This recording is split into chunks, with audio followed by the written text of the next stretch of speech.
لتركيا جنك كرد كو خلقا عفرينية لقل 4 زاروكين وي هاتنا قرتن وجبو زندانك سوري هاتنا شاندن. ادريس مراد بخوا كرد قند چاقماقا يا عفرينية جروداوي رد بيجا هفجيناوي دجلة بكر و 4 زاروكين وان لتركيا هاتنا قرتن لنها لعزازي الباكوري سوري ده زندانك جروبين چاكتار دانه. ادريس كنها لنمسا پنابره جروداوی را بحثا گرتنا هفجینا خواه و 4 زاروکین خواه دکه. ناوی مدرسه عفرین و چاقماق چوچکمه از رو بی 5 معنی باجار نمسا ما پشتی هستیم باجار نمسا و معنی وکی به تاریخ 5 یکات 1023 استنبیل لاسانیارد قچکه من تین دگرن کومینه 4 قچه گبده که و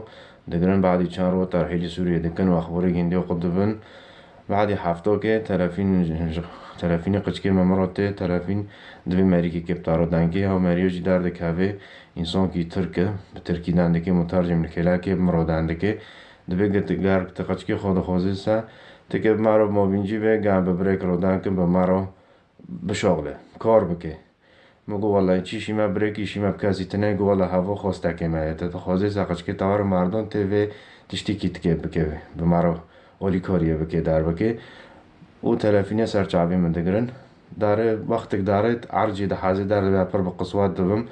باشه پشتی ویب هفته که تلفین جمراته دوی قشکی تحصاق ندارنه تلفین جمراته از منظمه گیا مناشده دکم حقوق الانسان حماية دولية الصليب الأحمر وعالم جيو تفاهيم رو جزانه قشکی من خیری نق برای سبب دوی ظلمتیه دونه از در کتنی قشکی خود خوازم وملا عالم جزانه به چیش ممرات چه بیو چه ظلمت چه بیو رو 5 کس 5 تنه مرد حبسی دانه خیری نق برای سبب لعزازه لحوار کلس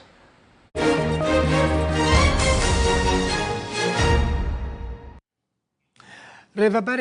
انجمن آسایش اجتماعی سوریه علی مملوک کو پرناس کریه. دو برپرسیندن ین سوری اوجی برپرسین استخباراتینا لپاریسه لدادگاه که وی باجاری با آوای کی غیابی وی بین محکمه کرن. دوزگرین لکولینا توانین لدجی مروواهیه لدادگاه پاریسه بریار دا که علی مملوک و سروک بری استخبارات جوی یعنی امن جوی جمیل حسن و برپرس بش لیکولینی استخبارات امن جوی لبالافرخانه مزه عبدالسلام محمود و بین محکمه کرن. او سه برپرس سوری بس تهمت انجام دان توانین لدجی مروواهیه و بین محکمه کرن. او سه کس لسر دوزا مالبات دباغ تینا دادگاه کرن. او مالبات کو ولاتین سوری و فرانسی بون سال 2013 دو کس جوان لشامه جعالی استخبارات جوی و هاتنه گرتن و سال 2018 جمالباتا وان را گوتنه که وان هر دو کسان جان خوش دستانه یک جوان مازن دباغه و یه دنجی کوروی پاتریک دباغ بو.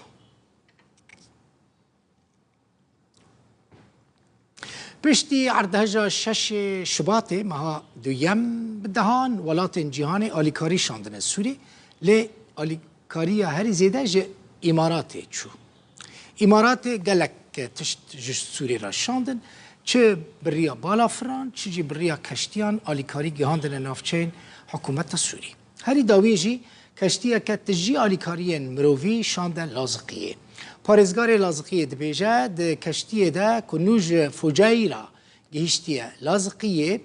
2400 تن آلیکاری مرووی هنه جه غینی وان کشتیان حتانها امارات 125 بالافر آلیکاری شاندن سوری. بندر لازقیه لپراوین سوریه امارات عربی کشتیه دویم آلیکاری مرووی شاندیه بو زراردیتین عردهجا 6 سباتا 2023 لسوريا. الاستقبال هذا دليل على حب اف پیشوازی کرنا جه آلیه گل سوریه و دبن نشانه حس کرنا وان جه گل امارات ران هر وها گل امارات جی به ریا وان کاروان آلیکاریه چه برای آسمانی یان برای دریایی به حس کرنا خواج با گل سوریه تین زمان اف کشتی جه بندر فجیره هاتی بندر لازقیه کو آلیکاریان هاورچونه و مرووین امارات با گل سوریه آنینه لگور حکومت سوریه توی هر دو کشتیان حطانها 125 فروکین آلیکارین مرووی ین اماراتی بۆ زەراردیتیان عەردهەژا شەشێ سباتێ گەهشتنە وی وڵاتی. دولة الإمارات العربية المتحدة دولة سباقة دولتا إماراتية عربي ولاتكي بيشنگا دكاري خيرخوازي ومروفيدا دبازنيا كارساتا مروفية عردهجيدا آليكاريين إماراتي دچارچوويا بروسيا شاهسواري جامير وبرين خيريدا ج إماراتي حتى سوريا بريا أسمان ودرياي بردوامن کەشتیا دووەم نزیکە 2400 تۆن ئالیکاریان مرۆڤی ئانینە. لەگۆر ئامارên فەرمی li Sûriyê ji ber erdhêja şeşê Sibatê nêzîka 6500 kes bûne qurbanî. Banka Navdewletî jî dibêje ji ber erdhejê bi qasî 5.1 milyar dolar zerar gihiştiye Sûriyê. Doloxan Rûdaw